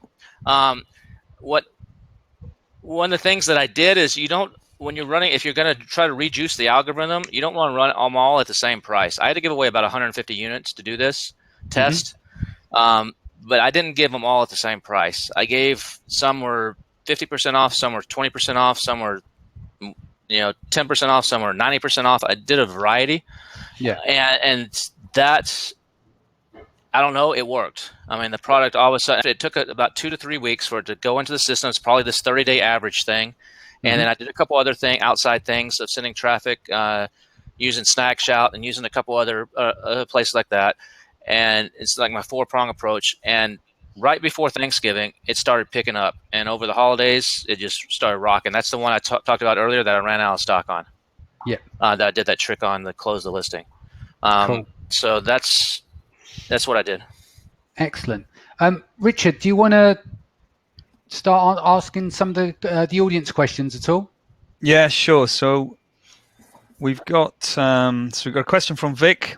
Do you use multiple seller central accounts by brand or all on one seller central account? I'm assuming that's probably me. I have one seller central account. Okay, what about the other guys? 3. I have 3. So I have them under multiple accounts. Okay. Another question from Stefano. How do you pick your products? Are you only using tools and reading numbers? Is that enough? So it's more about the research, I think. I don't use I use tools to verify. A lot of people use the tools like Jungle Scout and that kind of stuff to actually find their product. I don't do that. I don't. I actually use it. I have ideas. Or one of the best places to source products is what Chad said earlier is your Amazon sponsored ads. To download that report, once you've been running ads for a couple months, you're going to start seeing patterns in there. If you're selling a dog collar, you start seeing a lot of searches for they're coming up in your sponsored ads for dog leash or whatever it may be. That's just a hypothetical example. And you're like, man, that's getting a lot of searches, and it's kind of Amazon's tying it to my product. This might be a good product to look into. So some of it's that way, some of it's brand extension. If I'm selling a consumable and if I added this other consumable, the same audience would buy it, just like what Chad has. If he's selling belts for a vacuum, you're going to sell the bags and you're going to sell everything else, that they need. So that's what I do. And then I'll just use the tools like Keyword Inspector or Jungle Scout or ASIN Inspector. There's a bunch of them out there to actually just get an idea. They're all guessing. All those tools are just guessing, but I'll just use them to see if there's a consensus, at least, of there's demand. I don't want to do something where there's no demand, because on Amazon, it's basically fine. The traffic is there, like Chad said. You just got to lay down in front of it, and your success is going to be determined by how good your listing is and how good your price is. And that's really all it boils down to. It's simple as that. Okay. Anything else from the other guys? No. Okay. Daniel's asking, any best practices on manufacturing new products going beyond the private label? Kevin, you've done that, right? Yeah. Again, it's higher risk, because when you do that, I've done it for a couple products. I'm doing it for another one right now. So you got to make sure the demand's there, and you got to be willing to step out on a limb a little bit. So I guess the risk from the question is risk. You just make sure the demand is there, and don't overextend yourself. Don't go too far into it. Your unit cost at the beginning might be a lot higher, or use something like Kickstarter, like what Chad was and Brian was talking about earlier. To try to validate your concept, you might have to spend a little bit of money to get a prototype made, because those Kickstarter will not let you just put up renderings. You have to actually have real pictures or real video of the product. You can't have a 3D rendering. You can do that on Indiegogo, but not on Kickstarter. So you're going to have to spend a little money to get a prototype made, and just validate it and see, that would be a way to mitigate the risk on a new idea or a new product. Make sure there's demand on Amazon if that's going to be where you're going to launch it, and validate it on Kickstarter before you spend a lot of money buying 1,000 of them or 5,000 of them, or even making the final molds. Like I have a product now that I'm developing it's $36,000 for the tooling. I spent about $4,000 so far on the design, and we made a one-off sample. It's a real working sample. This thing has a light on it, it has power, and it has all that stuff, so it's a real sample. I do a lot of 3D printing beforehand. Once I have the CAD designs, I actually make 3D printing of it, and I test it in the environment it's going to be tested in. Make sure everything fits right, make sure everything positions right. If it's something somebody's going to eat out of, make sure it fits in their hand or whatever it may be. And then I do a one-off prototype that might cost $2,000. It's a working prototype, one unit, one sample. Forget $20 samples from China. One sample costs $2,000. And then validate it, on Kickstarter before you place that first order. or place that, or if you have a customer list, like Chad is saying, you got a good list, and you can make this product in 30 days, and you fall within the FTC guidelines, and you got a good Shopify site, you could send out a pre-offer to your customers. You could even raise money to pay for it that way. Say, you guys are my good customers. I'll give you a 10%, 20% discount, or I'll give you an extra one free, or whatever it may be. If you pre-order now, we're going to deliver on this date. And that's a way to do it too. Okay, that's great. I think this one's probably for Brian. Caroline's asking, in your surprise email, how do you deliver your surprise? Yeah, so a lot of the times we like to do video surprises, right? So what we do is we'll host them on the Amazon servers themselves. So, obviously you can't link out in your email sequence to anything outside of Amazon, but when you host it internally with their servers, it seems to work pretty well. In fact, with Overgrowth, we're looking to build that into our email sequence systems as well, so that you can just upload your video right away, and in a snap, you've got that going out to all of your customers. Also, to my knowledge, Amazon's not watching those videos. So that allows you a lot of creativity, read between the lines there, in your email sequencing. I'd still try to watch the TOS. It's not worth getting suspended, guys, like caveat to that. But you can do a lot of cross-selling. You can do a lot of interesting things through the videos when you send them out. So I love to surprise through video. Okay, anyone else got anything on the surprises part?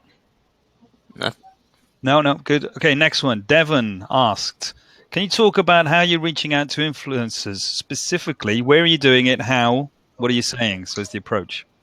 Brian's the expert on that. I'll let him take that one. Yeah, so I mean, this is going to sound like a blatant plug, but I use my own tool to do all my outreach, which is overgrowth.com /software. But it automates the outreach for you. So it goes out to YouTube, it goes out to the web, so influential blogs and YouTubers. We're adding Instagram, I think, this week, Pinterest, and Twitter, all coming out this week or next.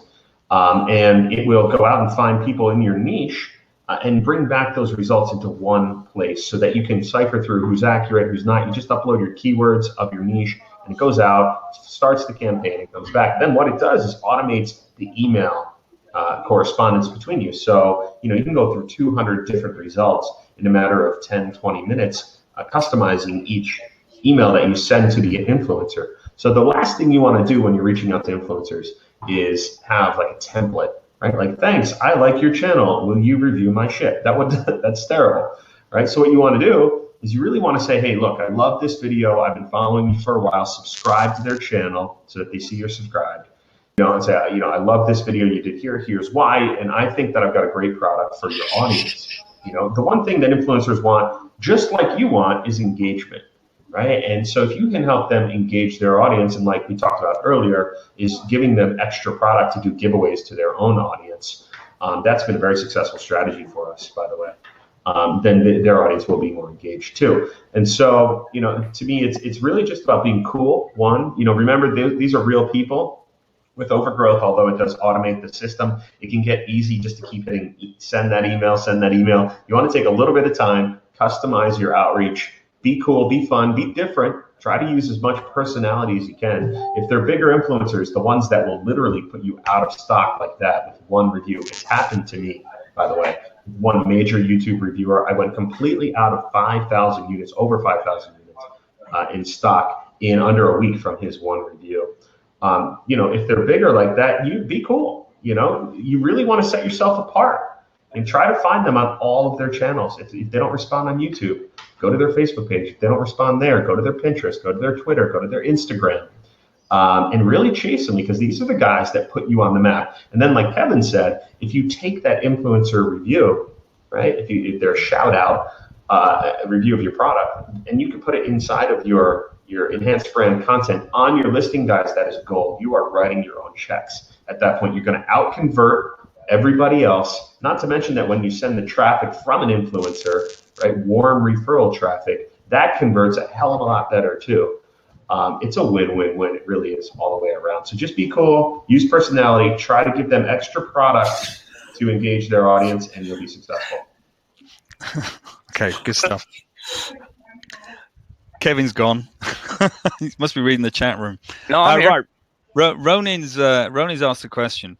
It's around the Facebook ads. Are expensive products more privy to success on Facebook as opposed to cheaper ones when you're thinking about ROI for the campaigns, or does it not matter? Is that a Kevin one? I'm sorry. I was answering someone that says my dark room. That was a good the one. trick to my secrets. I was answering. Sorry. You asked me a question. I'm sorry. Facebook ads, are expensive products more likely to succeed on Facebook ads as opposed to cheaper ones, looking at the ROI for the campaigns, or doesn't it matter? I mean, an expensive ad, you have a little bit more margin to work with. So, I mean, an expensive product, I'm sorry. An expensive product, in theory, you should have more margin to work with. But no, I would not say that. I mean, if you're selling 99-cent toothbrushes, I wouldn't do that on Facebook. You know, I think it's probably $10. I mean, I don't do anything. None of my products are under my cheapest product is $1988. Most of mine are in the $30 to $50 to $70 range.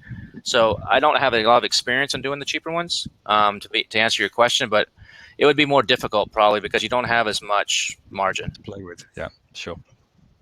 Okay, there's one here. Probably for Chad, I think. Ronin's asking, what are some of the best benefits of AMS specifically? I think right now it's just not saturated. I think that's one benefit. And for me, e-commerce is like playing Monopoly.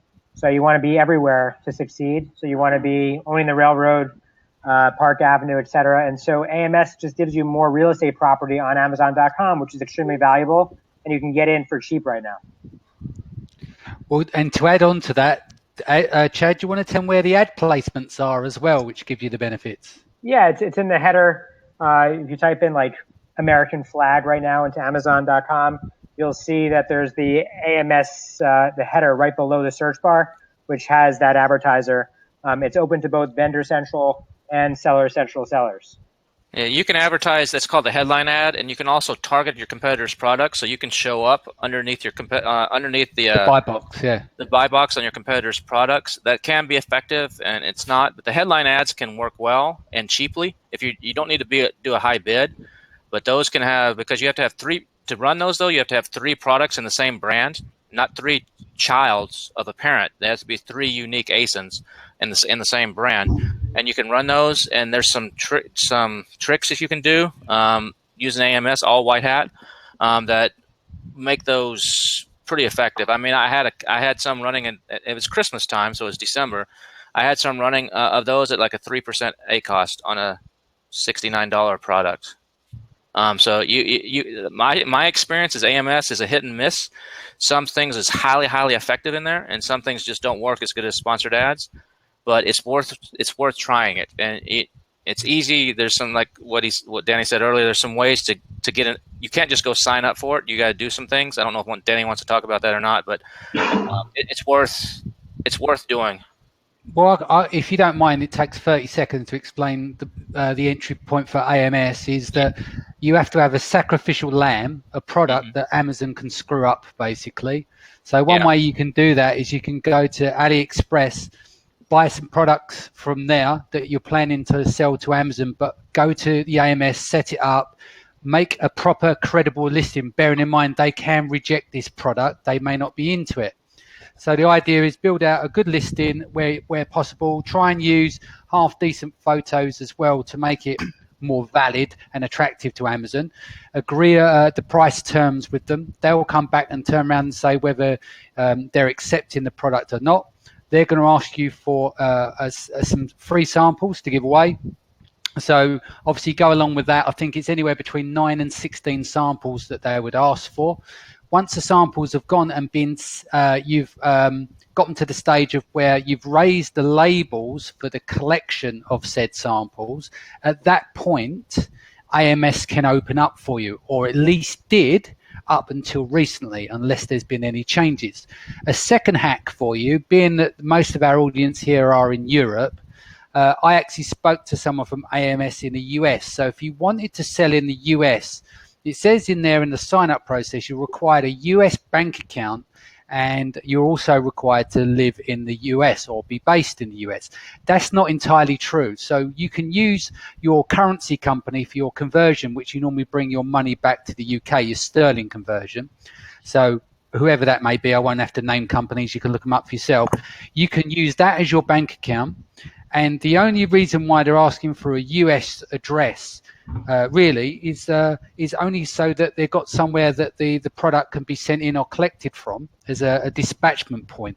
And so in that case, you can use your prep company. So you're bringing in stuff from China and you're turning stuff in your prep company there. That's where you can give your address. And that was what was confirmed on a phone. Now, obviously, things change, but, if you hack away at that, you've got a good opportunity to get access to AMS. And that's that, really. That's it. 3 more questions, because these guys have got to go off and earn some money now. They've gave up their time for free. So they now need to go and build their bank account because they've just stolen all their ideas. So 3 more questions, Richard. Okay, there's a question here from Angel asking, are the trips and joining the trips to Canton and China a good route into beginning your sourcing and getting started? So this is you're just now starting to sell? No, I wouldn't recommend you go to Canton if you don't have anything already selling. I would recommend you learn the system first. You get something off of Alibaba. Even do retail arbitrage is harder now, but in the old days I would say do retail arbitrage for a month or something, just to learn how Amazon works. Learn the whole system, learn how to run ads, learn how to send an inventory, how to put labels on, how to create a listing. What you need, all that stuff. And I would use Alibaba or Alibaba Express or something if you have a local source in your country for whatever you're selling, or even just go buy something from your local market, go down to the discount store. And I've done this, and just if it's something simple, like say a cable, say a USB cable or something, and it's a generic USB cable. It doesn't say Anchor on it or doesn't say, one of the big brands. Just take that and put it in a poly bag and repackage it and call it John's USB cable or something, and put it up there. Buy 5 of them, 10 of them, and just put it up just to learn the system, and then you can start thinking about Canton and other places. Yeah, I mean, I just add to that. If you plan on going to Canton and you have built up a bit of capital, I've been there. I went Canton last year. I also wrote a piece for Web Retailer. It's 5,500 words. If you want to bother looking it up. But basically, it's got contributions from Will Turland and Manuel Beckvar, but it's a big guide on optimizing your time going to Canton, flights, getting visas, and so if you are into going there, I'd say it's good. But like the guys has just said here, it's not worth it unless invest your money on your products first, and then if you're looking to scale up your products, then by all means go to Canton and spend a bit of cash going there. You end up spending a couple of grand at least. Richard? All right, Kurt's asking, can you give us a target for your CPA for Facebook? It depends on what piece of string. Yeah, what's a good target? Yeah, it depends on what you're doing. There's no easy answer for that. I mean, it depends on if your action is a video view, it might be 0.5 cent or 1 cent for a video view. It depends on if the action is a sale, if it's a lead. So there's all kinds of, there's no easy answer for that. Okay, and Daniel's asking, have you got any guerrilla tactics for list building or for launching new products? We kind of covered some of that, didn't we? Yeah, a lot of the guerrilla stuff. Yeah, I think so. Got one more? Yeah, one more. It's a quick one. Vic's asking, what is a cinematograph? Brian Burt? Cinematograph it's hard to explain because it's so visual, but they work really well for ads. It's where one piece of a video is frozen in time and the rest of the video is on a loop. So you just go if you're wondering what that is, go out to Google and just type in Fixel, F-I-X-E-L, or just type in Cinematograph as well.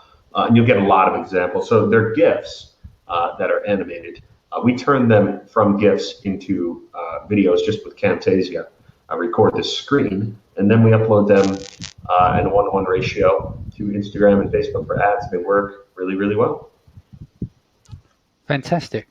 Okay, guys, I want to say a big thank you for everyone turning up tonight. Again, sorry about the technical issues at the beginning. But guys, do you want to just, before you sign off, let's start with Chad. Do you want to give a bit of rundown on Skubana and stuff like that before you go? You need to turn your sound back on, Chad. I just want to touch on two topics that we talked about. One is we find influencers from buzzsumo.com. Yeah. It's a great way to find influencers. Two is if you don't want to go to the Canton Fair, I would suggest you do a lot of Skype meetings with the folks that you want to meet with and build that relationship on Skype and then meet with that factory when you go to China. So just have some things in the bag. Three, Skubana is really a system, an operational software built for large volume sellers to go multi-marketplace. You can check out our website. On top of that, I'm on the board of the Prosper Show, which is prospershow.com. You can go to the world's largest Amazon sellers conference coming up in March. And then if you like what I had to say, check out my book, Cheaper, Easier, Direct. Happy to consult with you if you buy the book and leave a review. So Cheaper, Easier, Direct, and to no surprise, it's on Amazon.com. Okay, Kevin? I guess the best thing for me, if I'm going to give a plug, is for the Illuminati Mastermind. You can just go to illuminatimastermind.com. We just launched it yesterday. Danny was on the webinar where we launched it. Very good.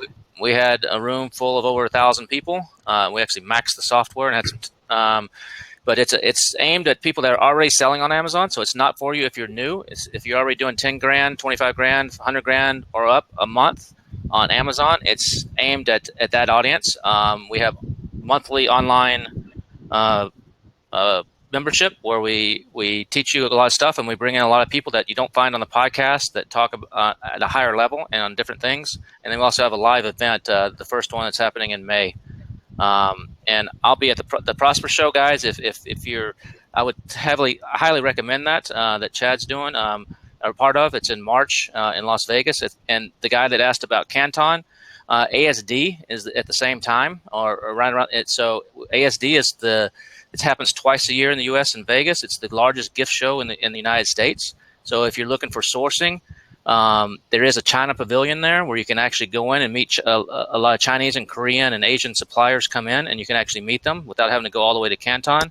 If you're in the U.S., I mean, it may be easier if you're in the U.K. to fly over. It's a good show. The show fills the entire convention center. It's huge. I mean, it'll take you 3 days just to walk it.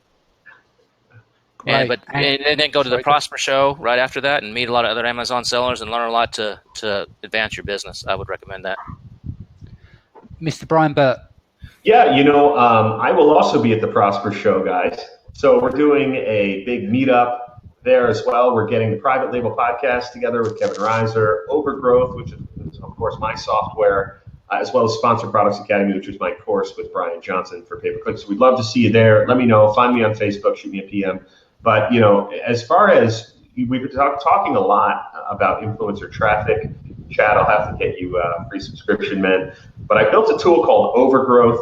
Overgrowth is for Amazon sellers only. It finds, identifies influencers in your market, and it, as I said, it really automates the communication between the two of you so that you can start driving a lot of that warm referral external influencer traffic that is like pure gold. But it does a lot more than that too. It's also one of the most sophisticated email autoresponder systems. So after you make the sale, it goes out and just does a lot that a lot of those other tools are not doing. I won't get into all the nitty gritty, as well as review monitoring, both on the seller side and of course the product side. We've got free hijack protection. I mean, we all can agree we need hijackers. So we made that free for everybody, as well as it's going to do review alerts and a heck of a lot more, guys. We've got a really cool pin note feature that you can pin on your graph to track anything at any time. Go check it out. I want to give everyone that's here a free 31-day trial. So, you get it free for 31 days, no questions asked. It's at overgrowth.com/software. Check that out. Start driving some external influencer traffic. And Chad's going to drop BuzzSumo and go with Overgrowth. Here. Brilliant. And so, Brian, have you got any webinars coming up in the next couple of weeks? Guys, I'm actually going to just pump up the volume in 2017 to like 11. So I've got Steve Cho from My Wife Quit Her Job coming up next week. I just finished up one with Greg Mercer. He actually just hit me here on my phone. We've got a bunch of other people coming on. Kevin, I'd love to have you on. Chad, I'd love to have you on too. We're going to do one every single week for 2017, if not two. So if you guys want to check that out, go out to, again, just go to overgrowth.com and you'll find everything there. And Kevin, just quickly back to you. You've got one. Your next one's on the 7th, isn't it? Yeah, our next one is February 7th. We broke our servers yesterday. Literally, this is no marketing hype, no whatever. Stripe actually, our servers couldn't handle it because of the response we had. So we're recovering today from that and dealing with that issue. But yeah, the next one will be on the 7th. We don't do replays on them. There will be a replay on that one for Asia and for the UK. I believe it's the last one we did was during the day. This one's going to be at night. In the U.S., so for the people in the U.S. that work during the day, and also for anybody in Asia. But there will be a replay on the one on the 7th for the folks in Europe that'll be available for a limited time, and then it's pulled. So if you're interested, go check it out. IlluminatiMastermind.com. You can sign up. Fantastic. And we're going to, guys, we'll be back on the 8th. So we've got lots of webinars, guys, to keep feeding. I mean, Brian's just surprised us saying that he's going to have one a week. We're every 2 weeks. So obviously there's a lot of information being put out there to the audiences. So I think in 2017, guys, you should be lapping this up because there's I've never known it to be so visual, and also the fact that so much information is now being put out there, and good information as well. So I hope you guys have enjoyed the webinar.